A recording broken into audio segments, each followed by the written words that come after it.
В Библии написано, спасешься ты и спасется вся семья твоя. Моя мать пришла первый раз в церковь, посмотрела телевизор и пришла сюда. И теперь все родственники, все они пришли к Богу. Второе свидетельство, это приезжала моя бабушка и мой дедушка, и еще знакомые их. Моя бабушка была согнутая, у нее диск сошел, и больше 20 лет она не ходила согнутая. Я проснулся ночью от того, что она благодарила Бога за то, что она уже ходит ровно. Я все же еще потом заснул, но потом опять проснулся, она уже ходила ровно и благодарила Бога. Когда это? Что? Она в воскресенье уезжала, в понедельник уезжала, и перед этим целую ночь ходила и благодарила Бога. Она была здесь? Да, вы молились за нее. Это одна из тех, за кого мы молились? Да. Кто был здесь? Вы знаете, в понедельник, воскресенье прошлое, мы привели все, кто на коляске здесь, выстояли их, и мы видели, как 5, по крайней мере, пожилые люди бросали их, это самое, и начали ходить. И один из них, это одна из них речь идет. Плохо ходила здесь, дома начала благодарить Господа и пошла. Слава Господу. У кого-то еще есть свидетельство? У меня есть. Может быть, вы думаете, почему он на шуба вешал?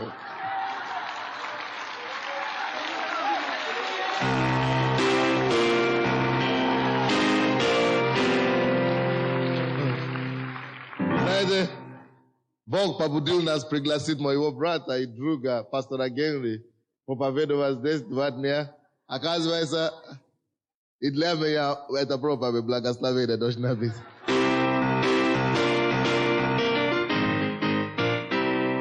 Аллилуйя. Хороший. Бог туди меня благословил. Я даже не знал, кто принес шубу. Но я пришел домой в воскресенье, и я говорю, жена тебе подарили шубу. Да, это тебе подарили.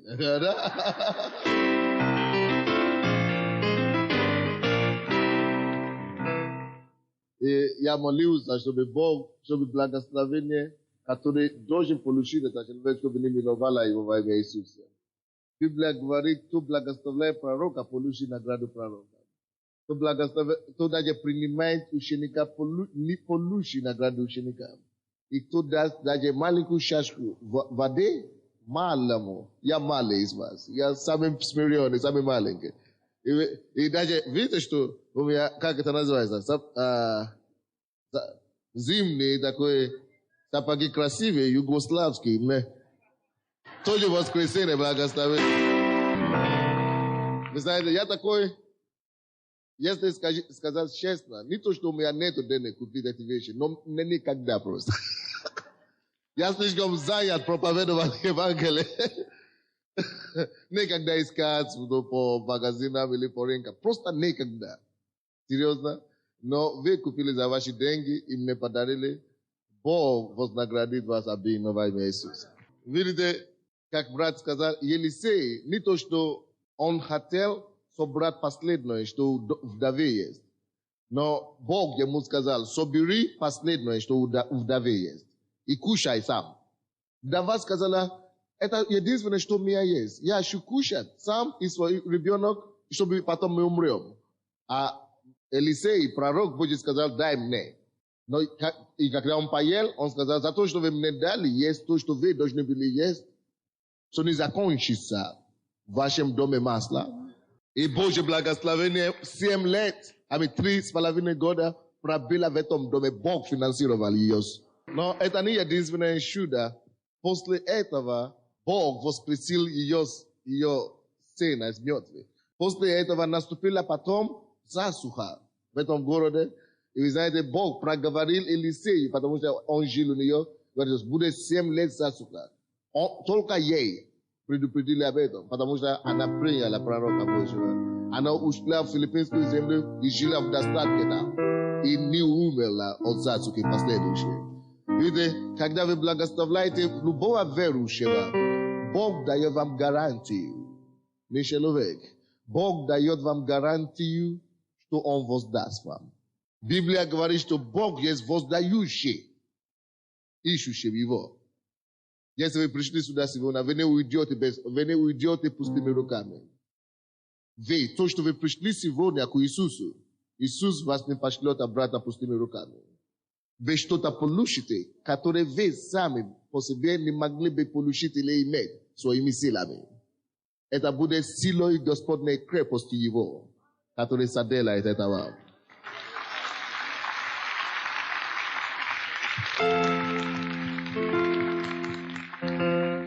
И человек, который имеет проблемы, который глух на одно ухо, вы глух на левое ухо, готовьтесь сегодня, Бог откроет ваше ухо. Человек, у кого есть опухоль в груди, готовьтесь сегодня, Господь удалит эту опухоль. А также у кого кисть болит, готовьтесь. Еще проповедь не началось. Не только это, еще подготовка. Просто готовьтесь. И уйти домой здоровой рукой. Слава Богу, с праздничком.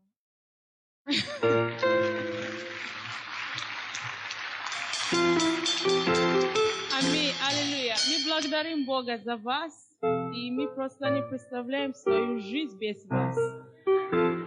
Вы для нас чудо. Вы для нас являетесь то, что сила Божья может делать в жизни народа, в жизни страны. Мы просто благодарим Бога, что вы есть, и что вы принимаете нас. У нас слов не хватает. Вы делаете для нас даже больше, чем родители. Мы уже не можем это скрывать. Спасибо вам большое. Пусть милость, благость и охрана Божия всегда будет сопровождать вас во все дни вашей жизни. И пусть мы увидим Бога на небе. Пусть никто из вас не отпадет от милости, от благодати и от спасения Божьего. Мы любим вас, я люблю вас. Я молю, чтобы Бог дал нам больше благодать служить Богу вместе здесь и вместе пойти на небеса. Во имя Иисуса. Спасибо.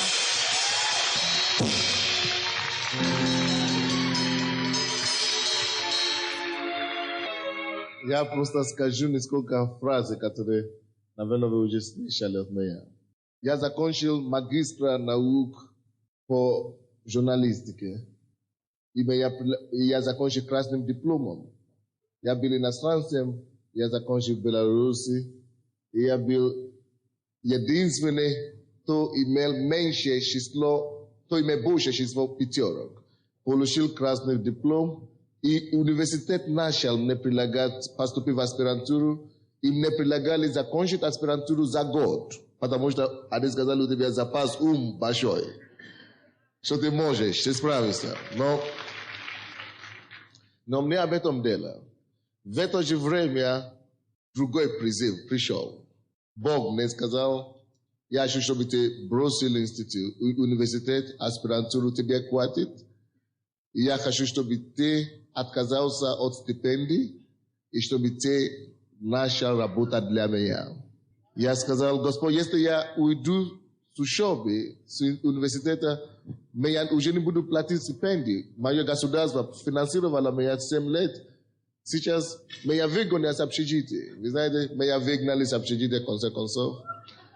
Правительство института, университета так обиделось, это правление университета, так обиделась на меня, что они пошли в ВИР, милиции, и жаловали, что это человек отличный, а он ударился за религию. Это было в Беларуси в 92-93 году. Меня вызвали в дом парламента, Верховного Совета. И туда позвали меня, некоторые чиновники дома правительства. И сказали, я не знаю, кто организовал это, наверное, наш проректор. Сказали, что это человек отличный, большое будущее. Он ударился за религию. Он занимается пропагандой религиозной деятельности. Либо ты, если ты не хочешь учиться Божье, уезжай домой. Или мы тебя выгоним в стране. Я сказал, вы знаете, я не только пропагандист, религиозный идеал, я и агитатор. Вы знаете, Они не поняли. Они думали, что либо что-то с ним ненормально. Они думали, что мое будущее в журналистике. Но через несколько лет, когда я приезжал обратно в Белоруссию, некоторые из моих профессора приходили слушать мои лекции. И я не знал, что у них. Я вижу, что они сидят в зале. Но когда я вышел на сцену, Бог начал мне перечислять проблемы в зале, которые есть. Оказывается, все проблемы, которые я перечислял, и это были их проблемы. Вы знаете, они после проповеди выскочили ко мне, начали плакать. Почему ты это не делал, пока ты учился? А что, к чему я веду? Когда меня выгнали с общежития, в комнате, где 4 человека жили, вообще на улицу, вообще без никакого. Я говорю, Господь, мое правительство уже мне не платит стипендию, с общежития меня выгоняют. Грожают меня выгнать из страны, а ты сказал, что я должен быть миссионером здесь, в СССР. Тогда была СССР. Я говорю, Господь, я даю свою жизнь тебе, ты спас мою душу. Я был грешником, я был отвратительным грешником. Молодым человеком, но когда мне было 19 лет, ты нашел меня из грязи, Господь. Ты очистил меня. Показал мне, что ты живой Бог. Омыл меня своей кровью. Все, что ты требуешь от меня, я хочу отдать тебе. Я хочу служить тебе всю свою жизнь. Я никогда не знал, что ты меня поставишь проповедником Евангелия. Я думал, что я недостойный быть проповедником. Я только хочу быть хорошим верующим. Кто будет платить деньги в церковь и помогать верующим. Но ты доверял меня больше. Ты меня призвал, чтобы быть проповедником Евангелия. Я отдаю свою жизнь теперь тебе, Господь. Если я умру в СССР, то я отдаю свою жизнь тебе. Я готов умереть только чтобы хотя бы одного человека спасти, пожалуйста. Хотя бы одного белоруса, хотя бы одного украинца, хотя бы одного русского человека спаси ради моей души. И я готов делать все, проповедовать Евангелие и так далее. Я не знал никогда тогда, что день придет, когда я стану перед тысячами людьми, чтобы провозглашать его имя. Я не знал, что он имел в виду для меня, что он имел в плане. Я просто решил на свой риск послушаться ему. Но, братья, Бог верен. Он сказал, я переживал очень. Маме и папе там, далеко в Африке. 6 лет я не ездил домой. Я говорю, Господь, но я отдаю все тебе. Но вы знаете, Бог верен. Он сказал, если кто оставляет отца и матери ради меня, чтобы послушаться мне, тот получит 100 раз больше. Здесь, на земле и на небе. Если кто оставляет дом или хозяйство ради меня, тот получит 100 раз больше здесь, на земле и в жизни грядущей. Если кто оставит профессию, зарплату ради меня, тот получит 100 раз больше здесь. Аминь. Но тогда я даже не думал об этом. Я только хотел послушаться ему и повиноваться ему. Вы знаете, плод того решения — это вы. Вы есть все мои родители, братья и сестры. Больше, чем 100 раз Бог уже сделал. Вы знаете, я могу шутить и так далее. Я могу, но если Бог мне ничего не даст больше в жизни, если вы мне тем более вы, если вы мне больше ничего не дадите, мне ничего не нужно. Не хватит того, что через мою жизнь Бог хотя бы кого-то спасает, кого-то освобождает и кого-то исцеляет. Это мне хватит. Я уже давно похоронил свою жизнь. И теперь жизнь, которую я живу, это только для того, чтобы кому-то открылась Иисуса Христа. Чтобы люди, которые придут слушать меня, люди, с которыми я буду иметь дело за свою жизнь, могли убедиться и знать, что есть альтернатива, есть другая жизнь, есть гораздо лучшая жизнь. Здесь, в этом злом мире, в этом грязном мире, в этом мире обмана, мира измены, здесь, в этом мире можно найти порядочную жизнь. Здесь можно найти спокойную жизнь. Здесь можно найти жизнь, небесную жизнь во Христе Иисусе. Но то, что вы делаете, плюс того, это вообще. И вы знаете, я верю, что вместе с вами Бог поведет нас дальше. Бог начал мне говорить уже 2 недели, что Он хочет спасать высокопоставленных людей. Аминь. Бог мне сказал, я привел тебя на Украину не только, чтобы спасать бедных и средних людей. Я люблю тоже высокопоставленных людей. Я хочу спасать их. Говори им мое слово. Говори через телевизор. Говори всякому, призови их. И скажи им, что я люблю их, и я хочу обнимать их. Они тоже есть мои дети. Я уверен, что депутаты будут сидеть вместе с нами здесь. Я уверен. Вы слушаете меня?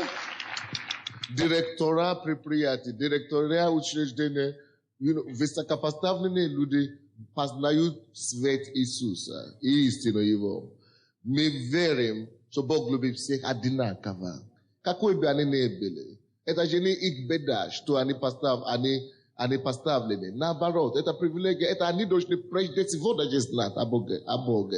Но Бог откроет им глаза, и они поймут во имя Иисуса. И кроме того, это тоже не беда этих мафиозников, что они там находятся, или преступников. Бог тоже хочет их спасать.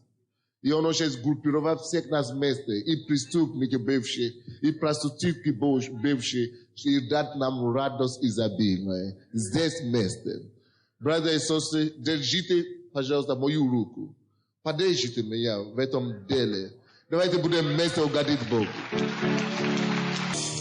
Я нуждаюсь в вас. И я верю, что Бог, который привел вас, приведет и поможет вам, чтобы мы могли делать все то, что Он поручит нам делать на Украине. Я приехал сюда один. У меня ничего не было. Без жены, без дома, без родных. Один человек, голый человек. Просто один. Сейчас я имею жену, Бог меня благословил женой прекрасно. Сейчас я имею церковь чудес. Я считаю, что моя церковь самая лучшая в мире. Знаете, я был в Северной Америке, я был в Африке, я был в Европе, я был в больше 15 странах мира. Знаете, и я видел разных верующих глубоко в моем сердце. Бог знает, я ценю вас больше всех. Будьте благословены. Аллилуйя! Я вас также всех поздравляю с Рождеством Христовым. Аллилуйя! И послушайте, пусть все ваши мечты, которые есть у вас, они исполнятся в этом году во имя Иисуса Христа. Аллилуйя! Все то, что у вас есть в вашем сердце. Но у меня также есть свидетельство. Пожалуйста, вы можете садиться. Я коротко скажу свидетельство. Вы знаете, нужно говорить о Божьих чудесах, которые Бог делает в нашей жизни. Аминь. Поэтому я решил все-таки сказать об этом. Также я поздравляю пастора с Рождеством Христовым и его жену. Аллилуйя! Мы должны сделать все, чтобы эти люди себя удобно чувствовали. Аминь. И это мне Бог сказал. Однажды я смотрел пригласительную, и там была фотография пастора Сандея. И это было, я знаю, что это Бог говорил мне. И как сила какая-то из фотографии пришла просто на меня. И Бог говорит мне, сделай все, чтобы этот человек себя удобно чувствовал. И все, и этот голос, я знал, что это Бог сказал, и этого голоса не стало больше. Это не был голос, но такое понимание пришло как будто бы. Аминь. Вы помните, я недавно рассказывал о том, что Бог меня благословил $1000. Вот, и эта сестра, она подошла ко мне, знаете, когда пастор Генри проповедовал, и говорит, меня Бог благословил 2-комнатной квартирой. Аллилуйя! Это прошло где-то 2 месяца, когда она благословила нашу семью, просто нашу семью, $1000. Вот, и Бог за 2 месяца дал ей квартиру. Я не знаю, она здесь есть или нет, но Бог благословил ее. Вы знаете, что это вдова. Вы представляете, вдова, они все свои деньги дали, машину продали какую-то плохую, и дали нам деньги, и Бог их не оставил. И я думаю, что это только начало, когда Бог восполнит все ее нужды, и Бог ее исцелит сына, что он будет проповедником Евангелия. У нее был больной сын, очень сильно она мне рассказывала. И последнее, можно сказать, она отдала. Это тяжело. Все деньги, которые вы продали машину, и принести пастору. Попробуйте так сделать. Но она по вере поступила, и Бог ее благословил. Аллилуйя! Поэтому, если вы благословляете, никогда в жизни Бог не оставит. Мои родители стояли на очереди 14 или 15 лет, чтобы с двухкомнатной поселиться в четырехкомнатную, и они получили, но с трудом. А эта женщина за 2 месяца получила двухкомнатную квартиру. Сегодня мир отмечаем рождение Иисуса. Сделай твоим детям подарок, мой Бог. И дай им знать, что они пришли к живому Богу. Дай им знать, что они пришли в живую церковь, там, где ты царишь. Слава тебе за подтверждение, которое каждый получит. И слава тебе, Господь, что никто из присутствующих здесь, я молюсь, чтобы никто из них не попал в ад. Чтобы все держали за тобою, и чтобы все следовали за тобою всю жизнь. Чтобы никто из них не отпал от Бога, чтобы никто из них не отпал от веры, но чтобы мы все дошли до Царства Небесного, чтобы мы все могли радоваться и благодарить тебя за твое прикосновение. Я благодарю тебя за то, что ты уже исцелил человека, у кого болели кишечники. Я благодарю тебя, что ты уже исцелил эту поджелудочную. Ты удалил опухоль сегодня. Мы благодарим тебя, что ты уже исцелил это шейные позвонка. Мы благодарим тебя, Господь, что ты уже открыл эти уши, Господь. Мы благодарим тебя, Господь, что ты уже исцелил эти нарывы в ногах. Мы благодарим тебя за много другое. Что ты делал, которое мы просто не знаем. Что ты уже исцелил это позвоночник. Был прославлен наш Бог и Отец и Спаситель. Мы хотим тебя сказать на весь голос, что мы любим тебя. Мы любим тебя, Иисус. За то, что ты умер за нас, мы любим тебя. За то, что ты прежде возлюбил нас, мы любим тебя. За то, что ты освобождаешь нас от наркомании, от алкоголя, от курения, от пьянства. Мы благодарим тебя, Господь. Будь прославлен, Иисус, от колдовства, от гадательства. Слава тебе, Господь. Тебе слава во веки веков. И весь народ сказал: слава Господу. Вы знаете, Бог наш чудный. Я не знаю. Вы знаете, когда я был верующий у себя дома, когда я покаялся, я знал Бога, я покаялся всего лишь полгода, 6 месяцев. И меня послали в 1986 году учиться в Советском Союзе. Все сказали: вот там атеисты, там коммунизм, там ты забудешь о Боге.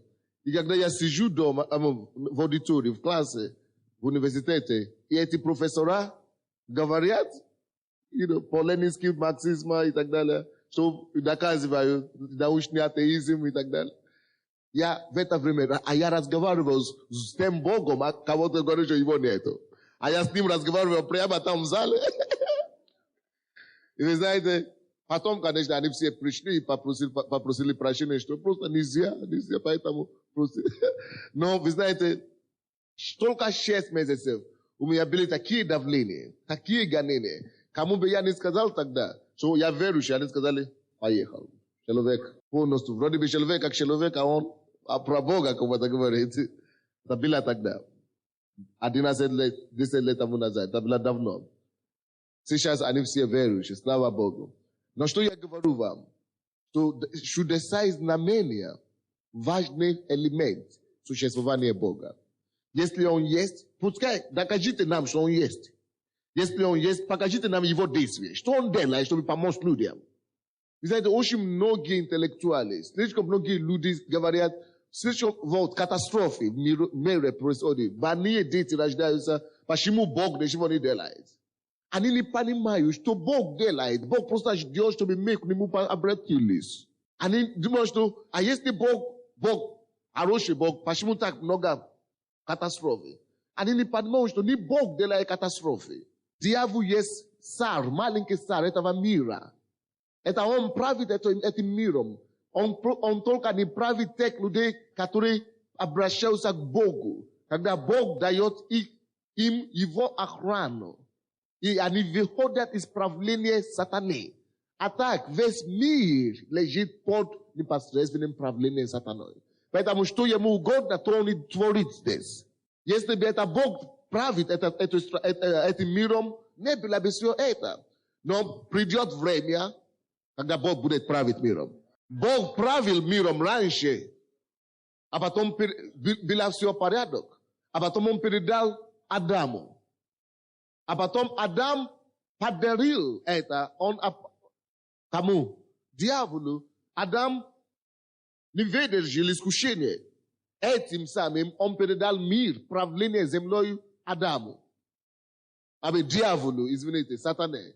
И аренда, срок правления Адамом, который Бог ему дал, это определенный срок. Этот срок еще не прошел. Когда этот срок закончится, это значит автоматически правление сатаной заканчивается. И когда этот срок заканчивается, земля опять переходит на правление кого? Бога. Именно тогда произойдет второе пришествие Иисуса. Когда Антихрист, он уберет Антихриста и всякого зло, и всех людей, которые не поверили в Иисуса. Но в будущем мире будут жить только те, которые приняли Иисуса в сердце и живут с Иисусом сегодня. А остальные будут мучиться в аду. О чем Библия говорит. Поэтому, если вы говорите, почему Бог не правит миром? Подождите, если вы придете в церковь, Он будет править вашей жизнью. Поэтому Царство Божье, церковь, это государство в государстве. Мы не живем по принципам злого мира. Мы не живем по принципам мира, который правит дьяволом. Мы живем по принципам Царства Небесного в церкви. Вот почему Бог поднимает именно настоящую церковь сейчас. Вы знаете, что много церквей есть в городе. Но Бог не хочет, чтобы его церковь только была сплошная традиция и обряды. Там, где церковь прекращается в обряде и традиции, Бог уходит оттуда. И Он поднимает искренних верующих и собирает их. Вы знаете, что много церквей есть в городе. Но Бог не хочет, чтобы его церковь только была сплошная традиция и обряды. Там, где церковь прекращается в обряде и традиции, Бог уходит оттуда. И Он поднимает искренних верующих и собирает их. Не обязательно в соборе, не обязательно в золотых храмах, но Он соберет их и будет явить себя им. И свои знамения и чудеса. И будет доказывать им, что Он, Бог, все еще жив сегодня. Вот почему тысячи людей, вы раньше все ходили в церковь. Почему вы не получили то, что вы хотели в сердце? Потому что Бог уже давно отошел от таких мертвых церквей. Бог поднимает живые церкви, где вы будете знать, что я в Доме Божьем. Вы слушаете меня? Я не против ни православных, ни католики. Есть хорошие верующие там. Но если меня поставят туда, я буду там проповедовать. Я не против. Я люблю их. Но надо, чтобы все мы начали искренне проповедовать Бога, как Он есть в Библии. Чтобы люди знали, что Бог это не религия, Бог это не просто рисунки, что Бог это живая личность, душе нужно его принять и верить. И жить с Ним каждый день. Я не знаю, почему я это говорю, но это не моя проповедь. Может быть, кому-то это полезно. Аллилуйя. Давайте, пожалуйста, откроем Библию, если у вас есть. Римлянам 9 главу, 13 стих. Римлянам 9:13. Римлянам 9:13. Римлянам 9:13. Господь, я благодарю Тебя за сегодня. Я славлю Тебя, Господь, за Твое Слово, которое живо и действенно.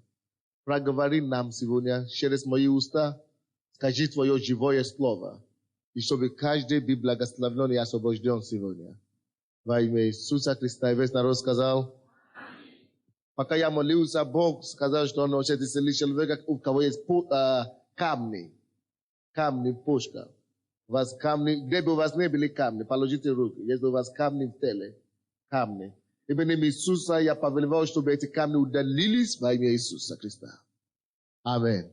У меня какая проповедь? Серьезная. Очень серьезная проповедь сегодня.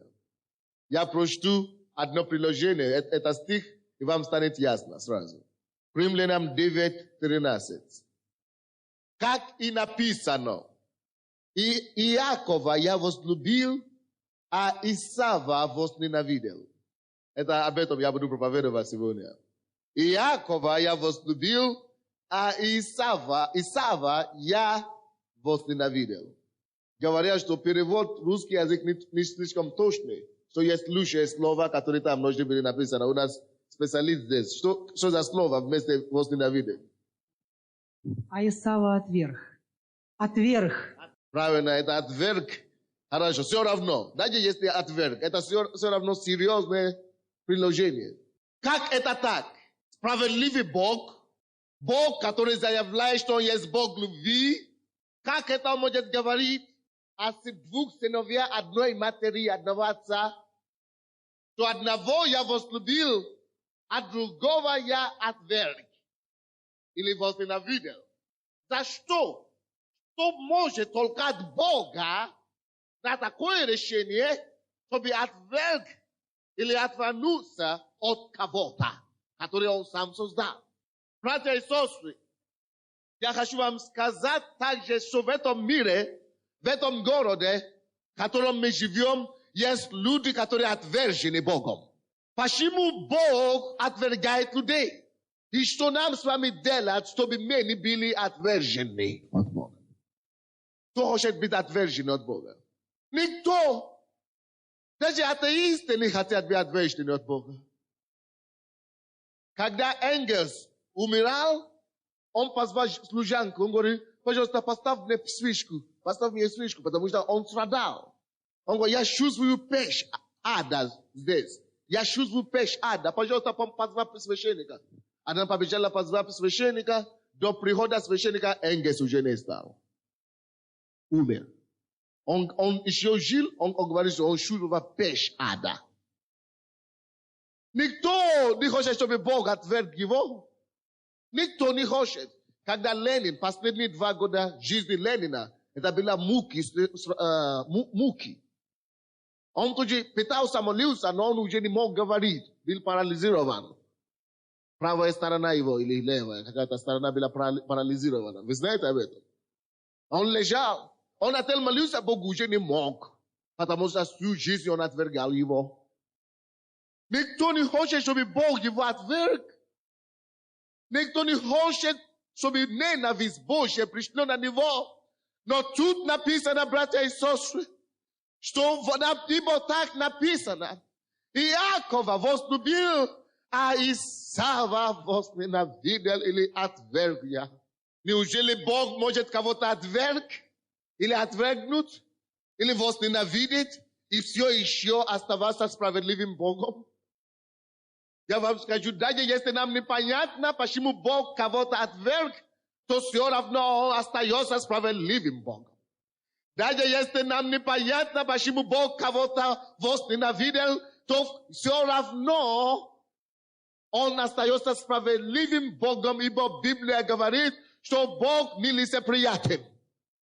Бог нелицеприятен. Если этот нелицеприятный Бог тогда говорит об этом, что Он кого-то возненавидел, то это должно быть что-то серьезное. Деяния апостолов 10:34. Деяния апостолов. Есть в Библии Деяния апостолов 10 глава. 34 стих.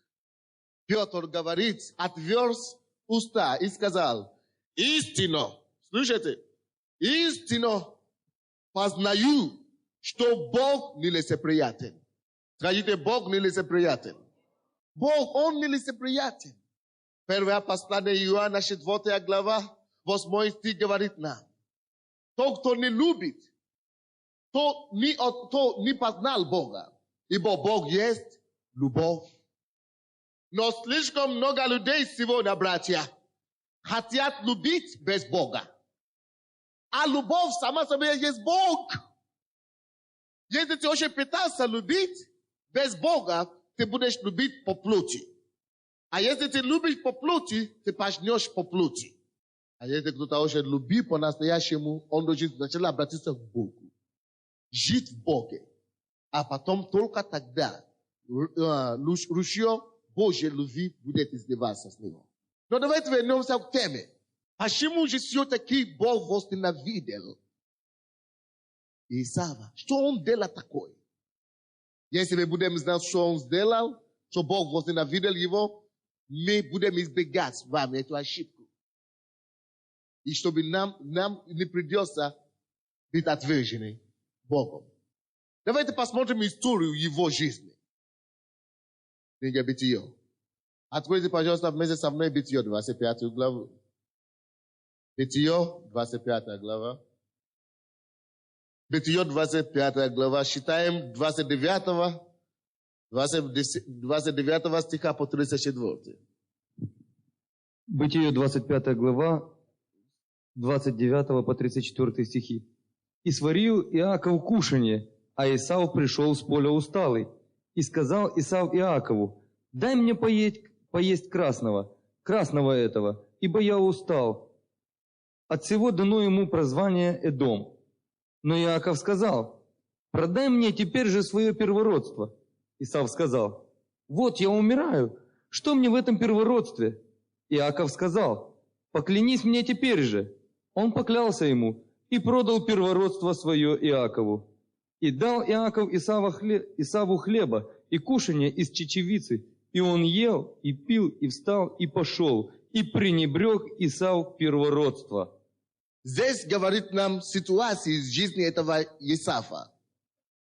Библия говорит нам, что Исав есть, охотник. Он пришел с поля однажды, и у него он был голодный. Он был голодным и решил попросить у его брата Иакова кушать. Его брат Иаков был очень плохим человеком. Он был обманщиком и хитрым человеком, творением. Потому что Иаков само по себе обозначает хитрость, хитрый. И этот человек хитростью попросил, вы знаете что, у Исава торговаться его первородством. Знаете, вы никогда не поймете значение этого поступка, если вы не будете знать, что такое первородство. Что такое первородство, который продал Исав? Представляете, он пришел с поля, он был голодным, ему предложили продать его первородство, и он пошел на это о чем нам говорит.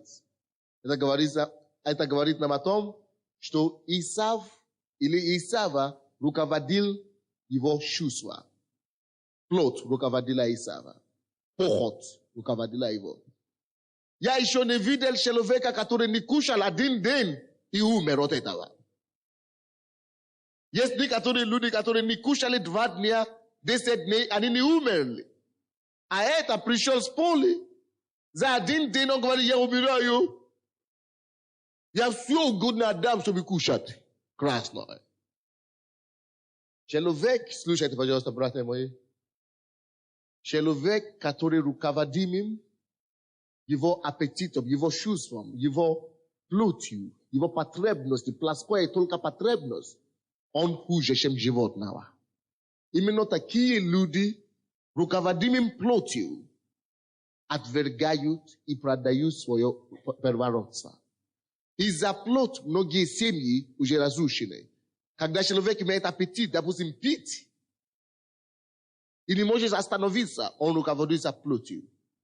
И он губит себя и разрушает свою семью. Когда человек руководимым желанием курить, он губит свое здоровье, не может остановиться. Это руководимый плотью. Поэтому мы приходим к Богу. Послушайте меня, это у нас все есть. У меня тоже было. Я тоже руководился плотью. Я тоже жил по плоти раньше. Но поэтому Бог приводит нас к Богу. Когда мы приходим к Богу, Бог обрезает тебя от желания жить по плоти. Он очищает тебя и дает тебе способность отказываться от алкоголя, отказываться от курения и отказываться от нездоровья аппетита. Сексуальные аппетиты нездоровые. Поэтому люди меняют жену, изменяют мужа и так далее. Потому что они руководимы плотью. Они не могут править своей плотью. Но Иисус говорит, я пришел не для здоровых.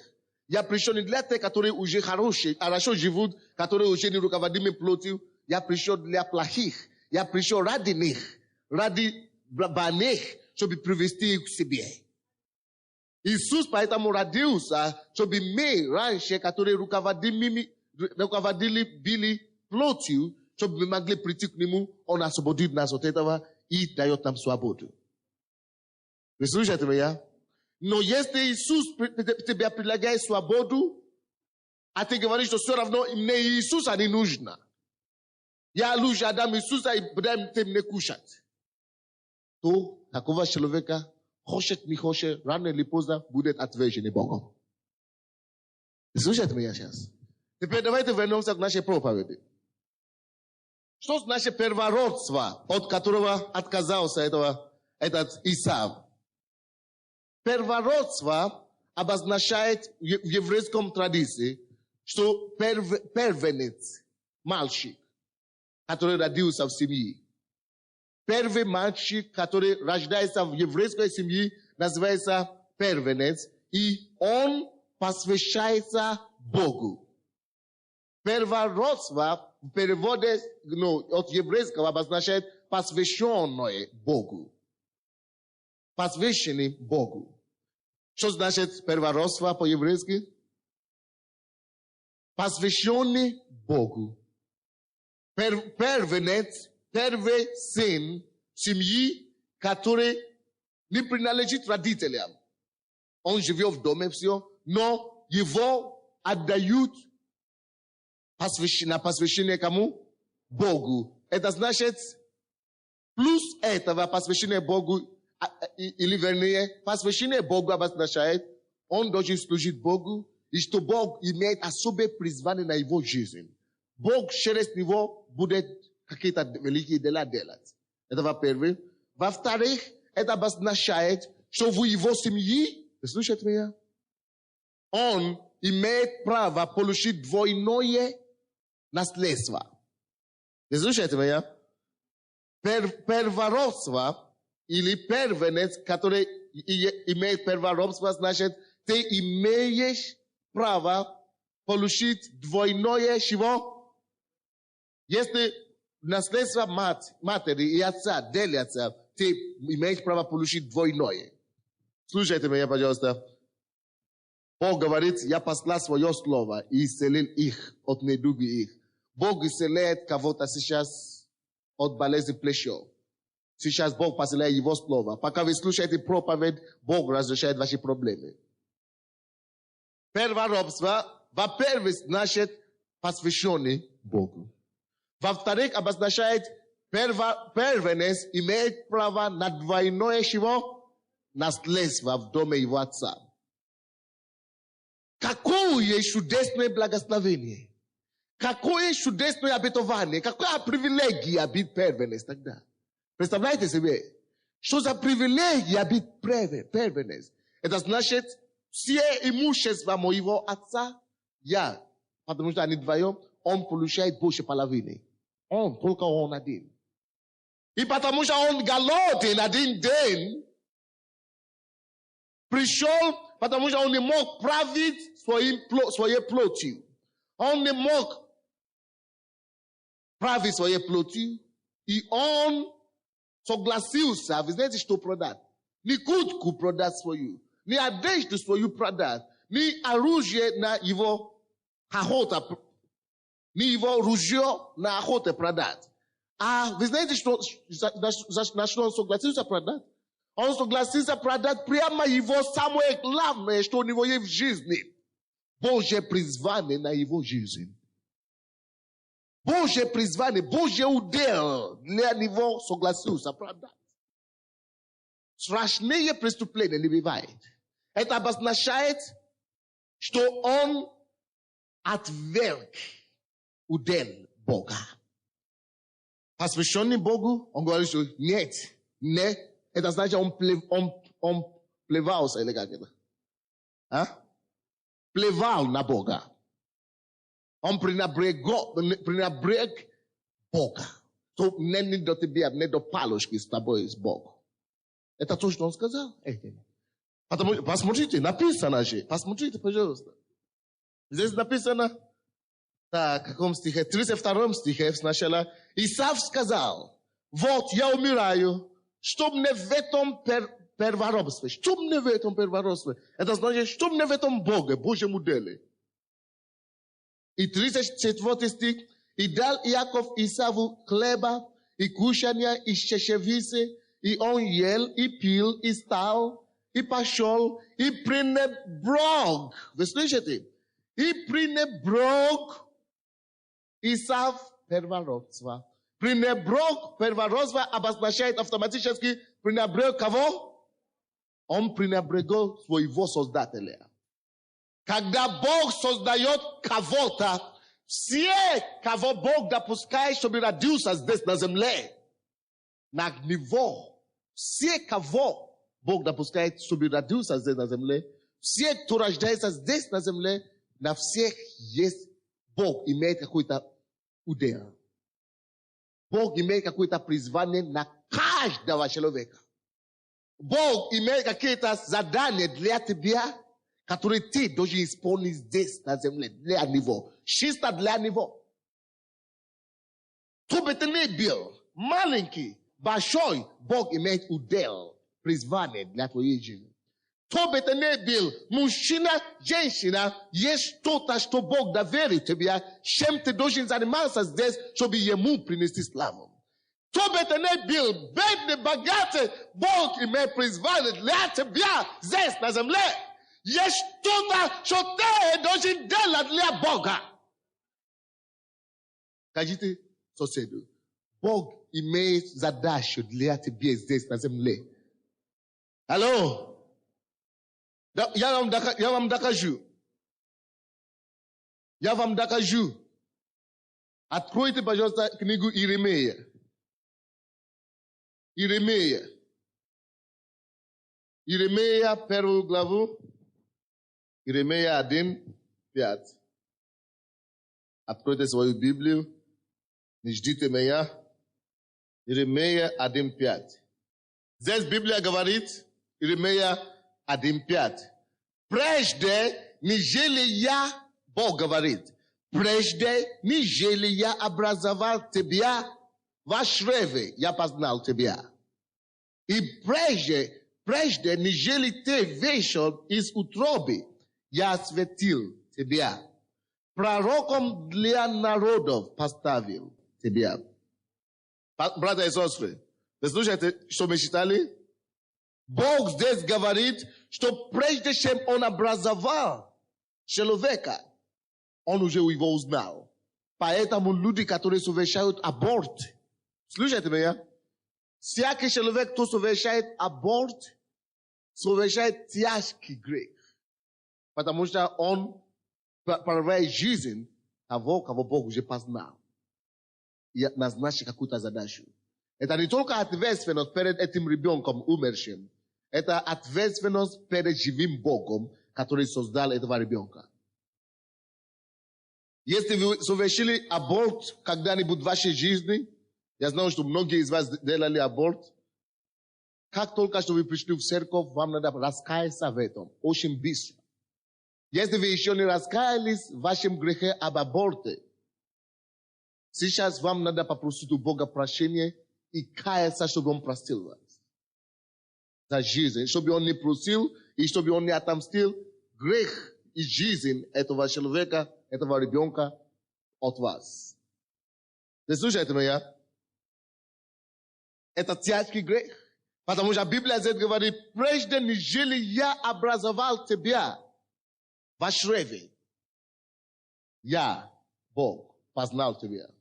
Ты веришь, что Бог тебя познал, пока ты еще там? Он познал. И тогда ты не мог сказать внутри, что нет, я инженером стану. Я обойдусь без тебя, Бог. Ты не был никто тогда еще в чреве. Бог определяет все то, что Он хочет, чтобы ты был. Ты не мог говорить, что я вообще не верю, что ты есть Бог. Пока ты там был. Это не то. Люди, когда они были маленькие, детьми, все были святыми почти. Все были невинными. Мы все становимся плохими только из-за греха. Из-за образования ложное, которое мы получаем. Из-за информации, которую мы вложим в себя. И поэтому мы начинаем отойти от Бога и отворачиваться от Него. Но Бог нас таковыми не создал. Никого Бог не создал атеистом. Никто не был коммунистом или атеистом, когда он был маленький еще в утробе матери.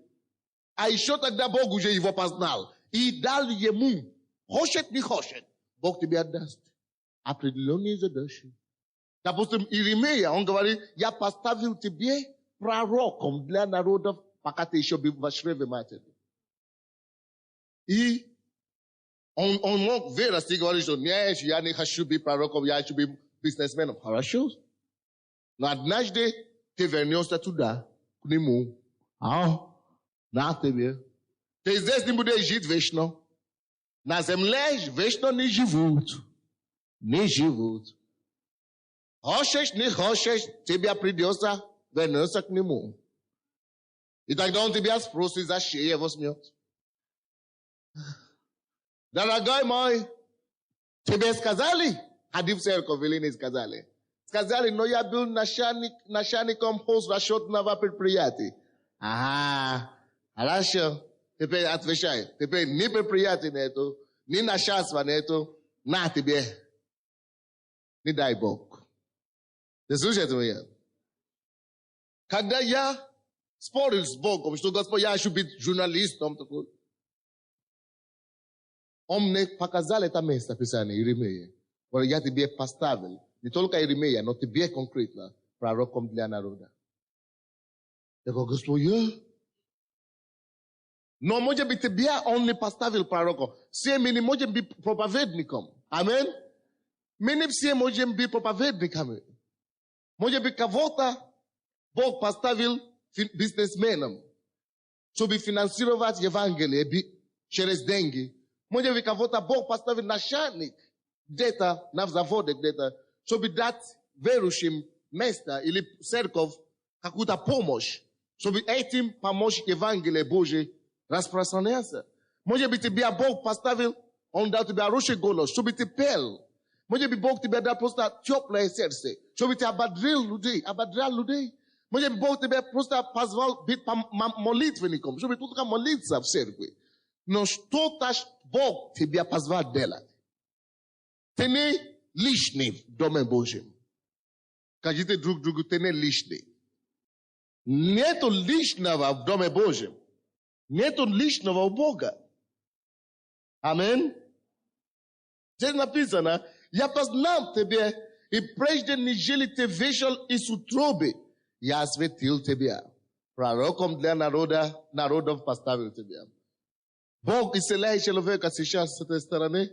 У вас болит тоже почка, но левая почка. Я сказал раньше о правой почке Бог исцелял, но сейчас Бог исцеляет левую почку. Если это у вас болит почка левая, пожалуйста, поднимите вашу руку. Ой, много вас.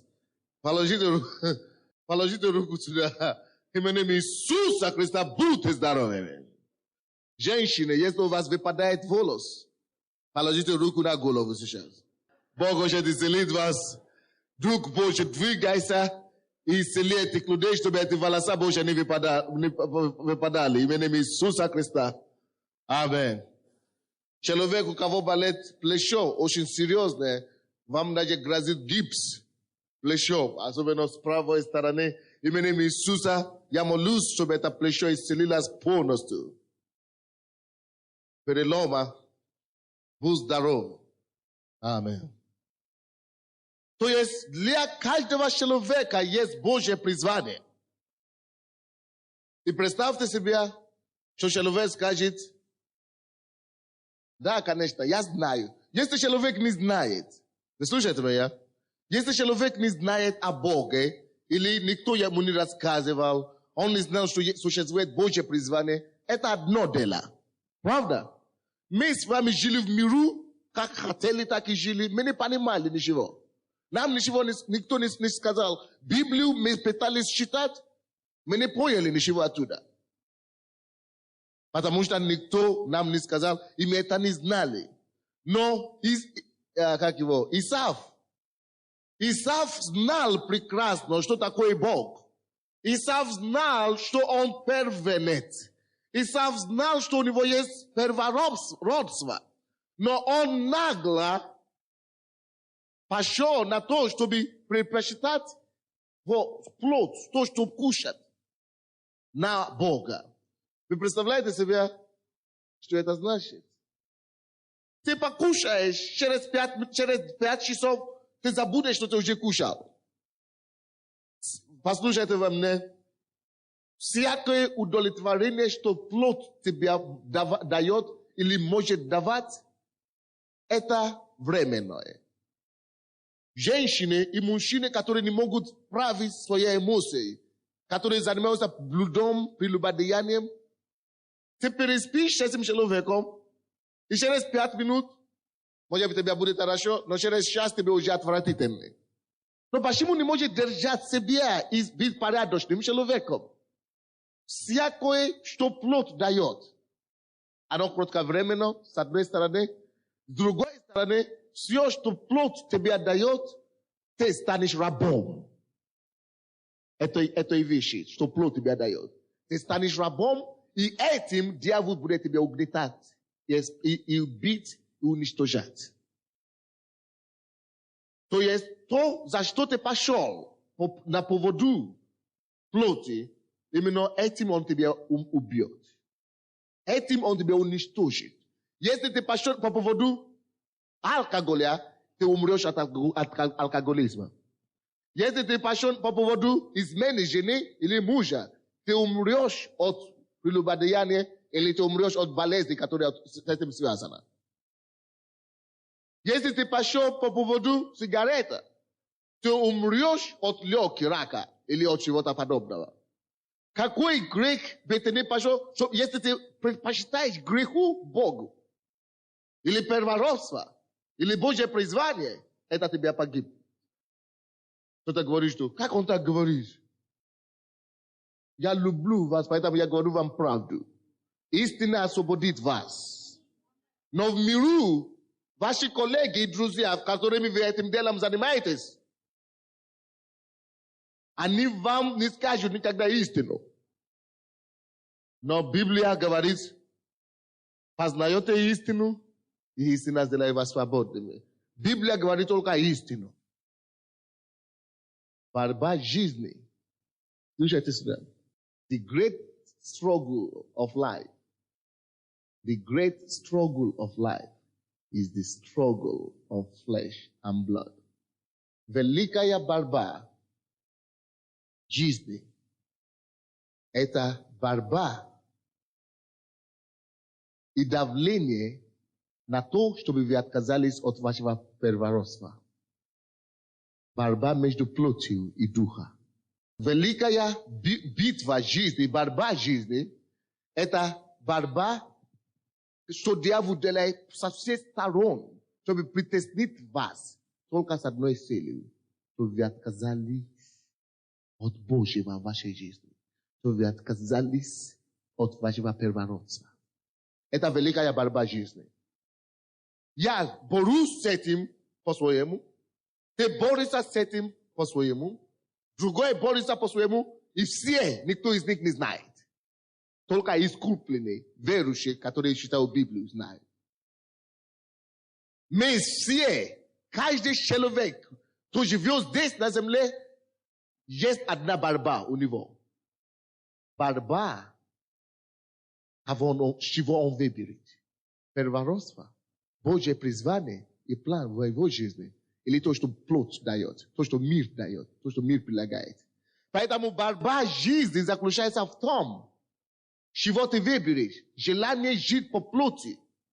Захватываться за теми вещами, которые плоть предлагает. Или за то, что узкий, который Бог предлагает. Великая борьба жизни, это между широким путем, который ведет к погибели, и узкий путь, который ведет в Царство Небесное. Это великая борьба жизни. Только одна судьба решается. Куда ты пойдешь? Узким путем или широким путем? Вы слышите меня? Я не знаю, как это передать по-русски. Бог не помоги. Хорошо. Давайте посмотрим, вы поймете сейчас. Давайте посмотрим Евангелие от Матфея, 4 глава. Посмотрим жизнь Иисуса. Евангелие от Матфея. Можно было читать всю главу 4, но давайте будем читать только 8 и 10 стихи. 8, 9, 10 стихи. Евангелие от Матфея 4, 8 стиха по 10. 8 стиха по 10. Опять берет его дьявол на весьма высокую гору и показывает ему все царства мира и славу их, и говорит ему: все это дам тебе, если падший поклонится мне. Тогда Иисус говорит ему: отойди от меня, сатана, ибо написано: Господу Богу твоему поклоняйся, и ему одному служи. Братья и сестры, слушайте и обратите внимание. Это единственная борьба жизни заключается в том, кому ты будешь служить.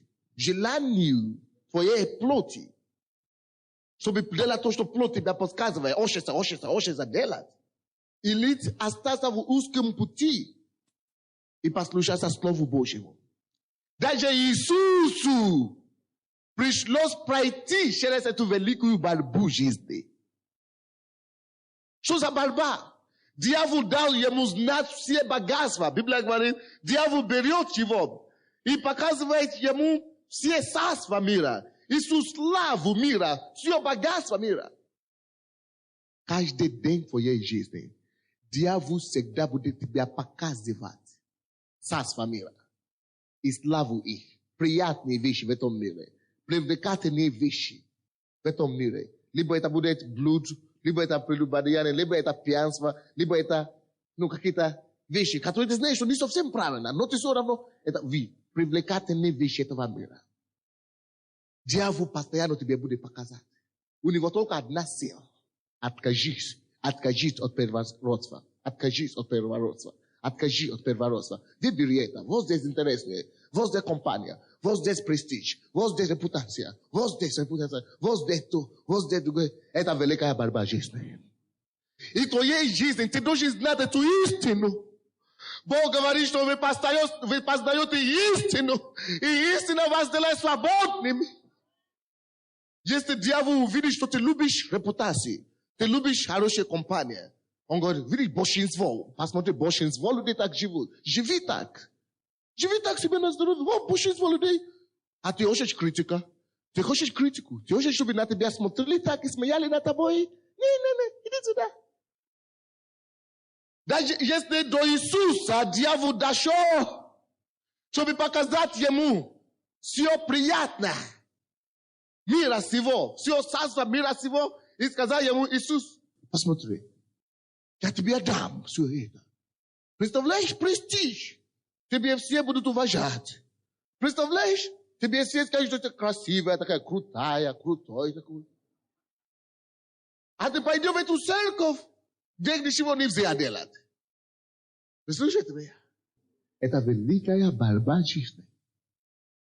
Показал ему все царства мира и славу их. И говорит ему: все это. Бог только что исцеляет еще одного человека поджелудочного. У вас камень поджелудочный. Во имя Иисуса удались вон. Бог только что исцеляет этого человека сейчас. Но послушайте меня. Даже до Иисуса эта борьба дошло. Он говорит, дьявол говорит Иисусу: ты посмотрел, как там хорошо в миру? Как там приятно с этими друзьями? Ты посмотри, как там престижно. Вот, поклонись мне. Падший, если падший, поклонись мне. Тогда дам тебе все это. Братья и сестры, видишь? Только попробуй. Только там побить, тебя будет все это. Есть такой? Это великая борьба жизни. Now, что ты, к чему ты поклоняешься? Желание – это угодить себя на живость. И плоское желание иметь мужчину рядом с собой или женщину рядом с собой, хотя они расписаны. Вот это желание использовать и удовлетворить плоть или желание попасть в Царство Небесное. Вот великая борьба жизни. Дьявол тебя никогда не скажет, что ты теряешь. Он тебя никогда не скажет, что ты теряешь Царство Небесное. Он тебя никогда не скажет, что Бог тебя отвергнет и тебя пошлет в ад. Он тебя даже никогда не скажет, что ад есть. Он даже сделает все, чтобы тебе сказать, что ты что, ад? Что ты же не дурак?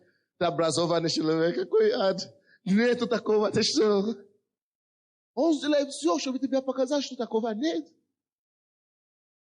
Но согласись, если ты откуда-то пришел, появился здесь на земле, то ты туда и вернешься. Согласись. Когда человек вдыхает, он выдыхает. Когда человек кушает, а потом он идет в туалет. Есть туда и обратно, вход, выход. Ты пришел сюда, ты вернешься туда. Ты слышите меня? Это Божий принцип, так оно устроено. Ты пришел сюда, будешь отвечать там. Вот. И дьявол тебе занесет, сказать, он закроет у тебя. Закроет. И написано, тогда Иисус говорит ему, отойди от меня, сатана. Ибо написано, Господу Богу твоему поклоняйся, и ему одному служи. Это твое первородство. Это твое первородство. Это твое первородство. Это твое первородство. Кого ты выбрал служить? Кому ты выбрал служить? Слышите меня? Во всем дело. Братья и сестры, великая борьба жизни. Это какая? Кому угодишь, кому ты будешь служить? Богу одному. Написано одному Богу служить. Или ты хочешь служить плоти. Это было проблема Исава. Или как его? Исав видел, что у него есть первородство. Что все равно все это будет чего? Все равно все богатство этого мира станет нашими верующими, когда Иисус придет. Все это наше, все равно мы наследуем землю. Но он не думает о завтрашний день. Он только сейчас хочется. Животное какой-то страсть. Животное страсть. Хочется. Соседке пойду. Хочется. Или уловлю кого-то на улице. Хочется. Оттуда спид полно в городе сейчас. Хочется что-то. Малаш ли, что хочется. Амин. Но мы не такие люди, которые свое первородство выбрасывают на собаку. Мы сохраняем свое первородство. Амин. Что такое первородство в твоей жизни? Первородство в твоей жизни – это то, что ты знаешь внутри, что Бог тебя призвал делать. Может быть, на работе или твоим родственникам рассказать о Боге. Это твое первородство. Будешь ли это ты делаешь? Или тебя предлагали, мне только что предлагали работу, $1000 зарабатывать в месяц. Это же до Бога, даже до церкви по воскресеньям. Тогда можно $1000 зарабатывать. Не до Бога, зачем не до Бога сейчас. До долларов, но не до Бога. Великая борьба заключается в том, что дьявол будет предлагать вам, слушайте, братья, особенно те, которые хотят ехать во Францию и в Америку. Слушайте, мир постоянно будет вам предлагать что-то. Если Бог призвал тебя здесь проповедовать, а в это время ты хочешь поехать зарабатывать, ты продал свое первородство. Но если ты хочешь поехать зарабатывать, потому что Бог сказал, что ты призван здесь проповедовать, но это будет через 10 лет. А пока иди зарабатывай. И деньги дай другим, которые проповедуют, чтобы помочь им. Это хорошо. Баланс надо иметь. Ты не служишь этим деньгам. Но когда вы поедете в Америку, там будет искушение. Там кто-то предложит тебе выйти замуж. А ты обещал Богу, что я вернусь, буду проповедовать Евангелие. Предлагали выйти замуж, что поделаешь, мне уже 35 лет, надо выйти, конечно. Особенно на американца выйти, это же на француза, это же иммигранта, это же... Дьявол постоянно будет вам предлагать компромисс. Так? Многие мне говорили, я попал в церковь, и я хочу ходить в церковь. И тут, братья, я получил работу. А раньше такую работу, о чем я мечтал. И мне не получается ходить в церковь. У тебя что, не хватит ума? Подумай, что у тебя на первом месте. Первичное, что работа ли Бог. Если у тебя Бог, Бог тебя еще даст такие работы 10 еще. Великая борьба жизни. Первородство. Великая борьба жизни. Первородство. Кто-то скажет, мы скажем кому-то, мы вам хотим предлагать ехать в Америку, зарабатываете $4000 в месяц. Хорошо. Я подам церковь половину, 50%. Поехал туда. Пощупал деньги. 4000. Не, зачем церковь вообще половину? Зачем? Я только 10% дал. Борьба за первородство. Борьба за первородство. Борьба за первородство. Когда Бог меня призвал ехать в Америку, остался на Украине, работать миссионером, без денег, без зарплаты, без церкви, без ничего. Мне предлагали в Швейцарии работать журналистом, корреспондентом и зарабатывать пару $1000 в месяц. Мне написали письмо с Англии, что здесь есть шанс зарабатывать, у тебя красный диплом. $2500 в месяц. А ты пастор, ничего не получаешь. Борьба за первородство. Борьба за первородство. Борьба за первородство. Первородство – это тот удел Божий, то, что Бог тебя призвал делать. Ты знаешь, что ты должен ходить, ты должен служить Богу, но со стороны туда дорогает. Туда смотри. Ты же голодный. Но продай, плевай на это самое, Тебе же надо выйти замуж, сколько тебе лет. Плевай на эту церковь, Тебе надо жить. Борьба. Великая борьба жизни. Это что? Первородство. Скажи Богу, Господь, я не продам ни за что мое первородство. Ни за что не продам свое первородство. Помоги мне, Господь. Помоги мне, Господь. Не продать свое первородство. Первородство – это Божий удел твоей жизни. Это твое призвание. Это на то, что Бог тебя призывает. Это ту задачу жизненную, которую ты должен осуществлять для Бога здесь на земле. Давайте быстренько пойдем. Евреям 11 глава. Откройте, пожалуйста. Евреям 11. У Моисея тоже был такая борьба.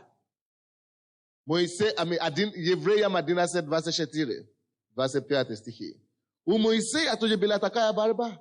У каждого, кто живет здесь на земле, будет такая борьба. Узкий или широкий путь. Продать или сохранить, и проголодать. Но проголодаешь, ты будешь проголодать только несколько часов. Исав забил о том, что если у него хватит терпения, он сам наварит себе это красное. Через 2 часа будет готова картошка и хлеб. Через полчаса, да? Может быть. Но максимум через 2 часа будет готова твое красное. Продать или подождать 2 часа. Если ты выбираешь первородство, если ты выбираешь Бога, то, что ты думал, что ты потеряешь, ты сохраняешь. Ты ничего не теряешь, выбирая Бога. Никогда. Я мог бы ездить на Mercedes или BMW, 2 года, 5 лет тому назад, я не ездил, но сейчас зато я езжу. Видите как? Подожди 2 часа, и то, что ты думаешь, что ты потеряешь на всю жизнь, будет. Многие из вас, вы могли бы уйти из церкви в прошлом году, чтобы искать себе работу. Я сказал вам, я всегда говорю вам, что если Бог, если ты молился Богу, ты верил, и Он не ответил тебе, это не то, что Он не ответил тебе, твое чудо просто опаздывает. И твое чудо у Бога не опаздывает. Это, если опаздывает, это значит, Бог хочет улучшить его. Слушайте меня? Если твое чудо опаздывает, если ты ждешь ребенка, ты не можешь ждать. Опаздывает твое чудо? Если твое чудо опаздывает, слушайте меня, то это потому, что Бог хочет улучшить твое чудо. Да, тебе лучшее чудо. Многие из вас искали работу в прошлом году. Господь, мы не можем найти работу. Бог вам не дал, потому что Он знал. Если Он даст вам в прошлом году, вам не будет возможности ехать в Америку или во Францию в этом году. Он тогда вам не дал, задержал вас, опоздал, но зато Он дал вам улучшенную сейчас в этом году. Видите как? Так что просто иметь чуть-чуть терпение, чуть-чуть выдержка. И все равно ты убедишься, что лучше, ты убедишься в том, что лучше выбрать первородство. Давайте посмотрим Евреи. Я быстренько, уже нужно заканчивать. Евреям 11. Так, 24-25 стихи. 24-25 стихи. Верою, Моисей, пришедший в возраст, отказался называться сыном дочери фараоновой. Так, 25 стих. И лучше захотел страдать с народом Божьим. Видите? Он предпочел лучше пострадать с народом Божьим, чем жить во дворе фараона. Во дворе у царя там же все есть. А он говорит, что я уйду и лучше буду рабом. Но с Божьим народом буду рабом. Чем жить и чем быть принцессом во дворе. Это решение. Вот это характер. Правда? Это решение. Но послушайте дальше. И лучше захотел страдать народом Божьим, нежели иметь временное. Иметь во дворе будущим принцессом, вами принцем. Он будет иметь всего лишь временное, греховное наслаждение. Всякое греховное наслаждение, оно временное. Всякое греховное наслаждение, оно временное. Исав выбрал кушать и отверг первородство. Кушал, я не думал, что это обед длился 2 часа. Максимум 5 часов. Но закончился обед, классно закончился. И он Библия говорит, что он cielo и пошел. Всякое наслаждение греховное, оно временно. На второй день опять он будет голодный. Ничего уже будет продать. Всякое наслаждение греховное, оно временное. И Моисей понимал это. Почему он стал великим человеком? Потому что он понимал, что если я сейчас возьму, лучше стану тихим и стану принцем во дворе у фараона. Меня никто не вспомнит в истории. Но если я буду с Божьим народом, я буду страдать пока. Но однажды Бог придет, освободит меня, и Бог что-то сделает для меня. Он даже не знал, что он станет самым великим руководителем в истории своего народа до сих пор. Потому что он отверг временное греховное наслаждение. Братья и сестры, смотрите на меня. Каждый день в твоей жизни есть приложение наслаждаться грехом. Каждый день в моей жизни есть греховное наслаждение прилагается себе. Но, братья, давайте раз и навсегда закроем наши глаза и скажу, я свое первородство ни за что не продам. Ни за что не продам. Лучше буду страдать с Божьим народом, но ни за что Pervarosva svoje nepravda. Ludzie będą musieć, ludzie będą dziwni się, соберите мой костюм, соберите галстук, соберите жену, соберите квартиру, соберите все то, что я ludzie буду с Богом и сохранить свое первородство. Потому что после всего прочего здесь на земле я предстану перед ним судом неба и земли. Один на один, и я буду отвечать перед ним, как я провел свою жизнь здесь. И он тогда спросит, что ты сделал со своим первородством? Ты отказался, продал ли, сохранил и послужил ли ты мне или нет? Моисей понял это. Я лучше откажусь от всего наслаждения временное. Но вы, братья и сестры, истина заключается в том, что от чего ты отказался, Бог другим способом тебя воздаст. Все, от чего ты отказываешься, Бог тебя воздаст 10-кратно, 100-кратно, лучше любыми путями. Аллилуйя. Кто-нибудь слышит меня сегодня? Я говорю, кто-нибудь слышит меня сегодня? Сохрани твое первородство. Великая битва жизни. Великая битва жизни. Первородство. Первородство. Первородство. Посмотри все царство земли и славу их я дам. Если ты будешь преклониться мне плоти. Миру, престижу, дьяволу. Но Бог мне уже сказал, только Богу одному буду служить, и только Ему. Все, дьявол, ты опоздал. Опоздал, по-настоящему опоздал. Раз и навсегда опоздал, уже успел познать Бога, успел познать Бога. Успел познать Его. Уже поздно. Там же в Евреям.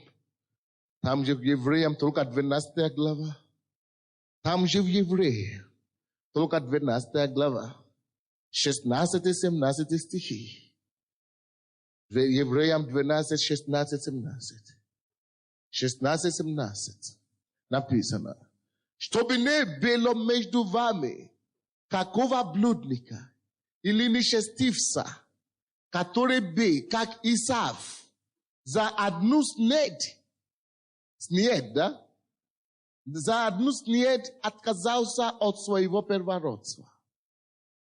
Чтобы никто такого не было между вами, Библия говорит. Чтобы не было между вами такого, кто бы отказался от своего первородства. Чтобы не было, потому что отказ от первородства привлекает к себе отвержение Божие.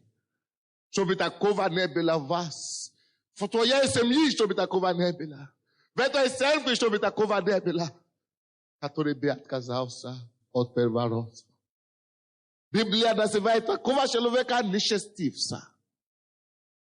Который отказывается от первородства. 17 стих говорит. Ибо вы знаете, что после того, слушайте, что случилось после того, как Исав отказался от первородства своего. Что произошло? После того, он, Исав, желая наследовать благословение. Видите? После того, как он уже съел красное, уже все проел, проглотал, уже все прошел. После того, как уже все, аппетит угасил, он говорит, теперь у него, как ни странно, появилось иметь благословение от первородства, от которого он уже отказался. Ты не отказался. Чего тебе еще? Он, потому что, когда ты уже поел, греховное наслаждение, но временно, все, поел и закончил. Теперь жажда, душа начинается, жажда за настоящее что-то. Вы, многие из вас уже пробовали всего, что есть здесь на земле. Но все равно ваша душа жаждет что-то. Многие из вас имеют хорошее положение. Но все равно это не то, что-то еще вам надо. Но слава Богу, что вы не отказались, как Исав. Но он, после того, как он уже отказался, Библия говорит, он потом возжелал наследовать благословение. И написано, был отвержен. Это подтверждение то, что Валерий Александрович говорит, что вас ненавидел, а отвержен, что это правильно. Вот здесь написано уже. Он был отвержен. Не мог переменить мысли отца. Вы помните историю? Что отец его благословил Исава. Иакова, а не Исава. Не Иаков Итри, не его Итрос виновата, а продажа первородства Исава. Вот что, во всем причина. Во всем беда. Во всем беда. Во всем, где все скроется. Он не мог переменить мысли отца. Хотя и просил о том, о благословении том, со слезами. Видите как? Слушайте меня сюда. Всякий человек, кто отказывается от Бога, кто отказывается от Божьего призвания в его жизни, кто отказывается от его первородства, рано или поздно будет стоять на колени, будет просить об этом со слезами. Рано или поздно написано, и это доказано. Рано или поздно ты вернешься к этому и будешь просить об этом со слезами. Только будет уже поздно. Братья и сестры, вот я стою на колени. Пускай это не произойдет в твоей жизни, чтобы отказаться даже на мгновение от Бога, даже на секунду от Бога. Или от его призвания в твоей жизни. Не дай Бог! Не дай Бог! Все, что тебе надо, чтобы сохранить твое спасение, твое призвание, твою чистоту во Христе Иисусе. Ты сделаешь все. Ты выдержишь все искушение. И потом получишь венец славы за твое терпение во имя Иисуса.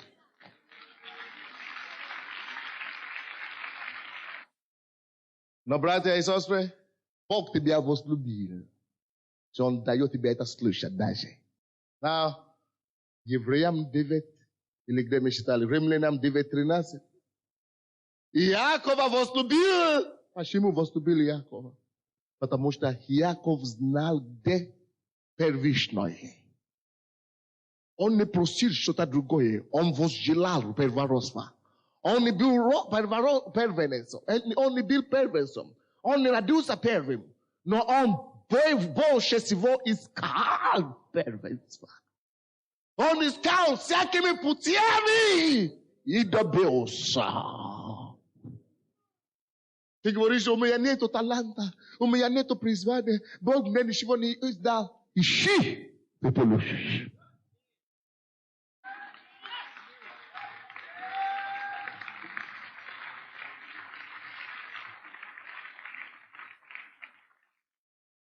Вот таких Бог возлюбил, таких Он любит, потому что желаю и добьюсь. Ищи Бога, ищи Божье, ищи что-то, что ты мог бы делать для Царства Божьего. Ищи что-то, что ты мог бы прилагать церковь. Ищи что-то, что ты мог бы делать, чтобы помочь распространению Евангелия по всему миру. И ищи себя что-то, чем ты мог бы помочь церкви, верующим. Ищи как-то, как ты мог бы помочь спасать других людей. Ищи и прилагай Богу это. Библия говорит, таких, кто ищет, кто не зря ни на что, Бог любит. И они получают. Если у тебя нет способности, если ты умеешь говорить, а тебе, прославляй Бога, а тебе молись как-то, а тебе что-то делай, Поэтому у нас около 30 служений в этой церкви. Мы просим всех, пожалуйста, найдите себе служение какой-то в церкви. Найдите себе служение. Мы хотим помочь вам. Мы только хотим вам помогать. Я уже служу. Служи твоим первородством. Давайте посмотрим все-таки, почему Бог отверг его. Вы уже поняли, почему. Но я хочу это доказать вам на основании слова. Откройте, пожалуйста, вместе со мной Евангелие от Матфея, 10 главу. Евангелие от Матфея, 10 глава. Это, наверное, уже последнее место Писания. Но Евангелие от Матфея 10. Я буду заканчивать, потому что одно слово хватит для мудрого, говоря, или как говорится. Но у нас на английском есть такая поговорка, что слово достаточно для мудрого. Скажи ему, он поймет. Но не мудрый, конечно, не поймет. Евангелие от Матфея, 10 глава, 32-33. 32-33. Итак, всякого, кто исповедает или исповедует меня перед людьми, Иисус говорит, всякий, кто исповедует, или всякого, кто исповедует меня перед людьми, того исповедую и я перед Отцом моим Небесным. Now, слушайте, братья и сестры. Это продажа первородства, когда у тебя на работе или где-то другом тебя спрашивают, ты верующий? И ты говоришь, не, это моя жена так сюда ходит, или не, я просто, я случайно туда попал. Но слушай, что Иисус говорит. Ты стесняешься исповедовать Иисуса перед людьми. Это продажа первородства. Но послушайте, что случается с такими людьми. Иисус говорит, 33 стих. А кто отречется от меня перед людьми, отрекусь от того. И я отрекусь от него перед Отцом моим Небесным. Now, проживешь, сколько тебе угодно здесь на земле, проживешь. 100 лет хочешь? 100 лет хватит тебе. Проживи. После 100 лет все равно ты пойдешь туда. Иисус будет перед Богом, Отцом, и ты придешь. Бог спросит у Иисуса, а Он стоял за тебе, за твоим имя или нет? Иисус говорит, что этот, он отверг мое имя. Он постеснялся. Я его не знаю. Он говорит, тот, кто отречется от меня перед людьми. Кто такой человек? Братья, лучше тебя бояться того, кто может и душу, и тело погубить. В Украине озено, чем бояться того, кто вообще твою плоть не может, твою душу не может тронуть. Человек, максимум, что человек любой, может делать для тебя, это тебя убить. Но он убьет только твою плоть. Он не тронет твою душу. Но лучше бояться того, кто имеет власть над плотью и над душой твоей. Это твой Бог. Лучше его бояться. Now, если приходится тебе выбирать, исповедовать Бога перед людьми, и даже если они скажут, если ты скажешь, что ты верующий, мы тебя расстрелим. Now, лучше, чтобы они расстрелили тебя в плоти, но чтобы ты потом был с Богом, чем быть отверженный Богом самим. Now, послушайте, тот, кто отвержен Богом, тот и отвержен человек, людьми. Если Бог отречется от тебя, ты и перед людьми отвержен. Now, Иисус говорит здесь, всякий, кто отречется от меня перед людьми, кто откажется от меня, я откажусь от него, я отречусь от него перед Отцом. Now, это Божий принцип. Бог сказал, кто отречется от него, он отречется от него. Исав отказался от чего? От первородства, это значит от Божьего удела, от Бога. И следовательно, что Бог делает? Бог его отверг. Потому что написано. Видите, почему Бог Иакова возлюбил, а Исава отверг? Потому что сначала Исав отверг Бога. Он поднял то, что посеял. Стань на твои ноги и призови Бога. Говорит, Господь, своей не буду, ни за что, Господь, ни за что призови Бога. Говорит, Господь, не откажу от первородства, не продам свое первородство, буду держаться за тобою всю жизнь, всем сердцем, всем усилием. Господь, буду служить тебе, буду держаться за первородством. Господь, призови его, закрой свои глаза, закройте свои глаза, призови Бога сегодня, поговори с ним, что я, Господь, я не пренебрежу свое призвание, Я не пренебрежу свое призвание на моя. Я не пренебрежу. Не пренебрегу. Не пренебрегу свое призвание. Твой удел. Я принадлежу тебе, Господь. Принадлежу тебе, Господь. Принадлежу тебе, Господь. Que tabari que te borokosoko. Que te borokotoboso. Que te borobakata. Músico de Led Gromsch. Molis, molis, molis. Molis, molis, molis. Molis, molis, molis. Molis, molis, molis. Що Господь? Господь. Великої борьби жизни я не откажусь. Великої борьби жизни я не стану проигрывателем. Великої борьби жизни я не проиграю, я выиграю. Я выиграю. Я выбираю тебя. Я выбираю тебя. Твое призвание, твои планы моей жизни. Твои планы моей жизни осуществятся. Осуществятся. Осуществятся.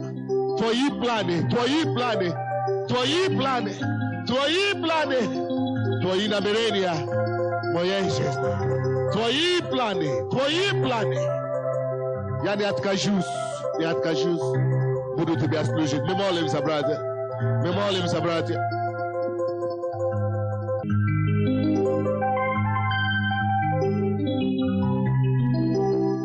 Скажи ему, Господь, я отдаю тебе на твое служение, свое положение, свою репутацию, свою специальность.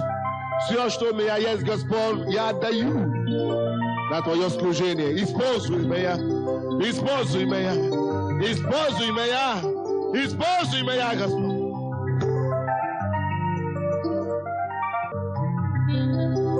Призовите его, поговори с ним. Что, Господь, я сдаюсь репутацию тебя, престиж тебя, стейдж тебя, системение тебя, свои зарплаты, престижи тебя. Я сдаюсь Иисусу. Все, что ты хочешь, сделай через меня. Все, что ты хочешь, сделай через меня. Все, что хочешь, пускай исполнится твоя воля. Твоя воля исполнится. Пускай твои планы исполнятся в моей жизни. Твои планы пускай исполнятся. Во имя Иисуса. Поднимите свои руки, повторите за мной молитву. Повторите за мной молитву. Поднимите свои руки, повторите за мной молитву. Господь, я благодарю Тебя, что Ты открыл мои глаза сегодня. Выбрать Твой удел в моей жизни. Господь, я капитулирую с Тебя. Я отдаюсь полностью Тебя. Все то, что я имею, это Твое. Ибо Ты мне дал. Ибо написано, человек ничего не может иметь, если не будет дано ему с неба. Поэтому, Господь, я ныне осознаю, что все то, что у меня есть, дано мне с неба. И я отдаю Тебе обратно на Твое служение. Я выбираю первородство. Я выбираю Твое служение. Господь, услышь меня. Используй меня. Возьми меня. Употреби меня, Господь. Употреби меня, Иисус. Чтобы принести счастье, радость и спасение людям. Употреби мое положение. Мой престиж. Мою репутацию, мою красоту, все, что у меня есть, я этим буду прославить Тебя. Буду прославить Тебя. И не отойду от Твоего дома. Никогда, Господь. Никогда, Господь. Не отойду. Не отойду. Никогда. Буду наследовать Царство Небесное. Наследую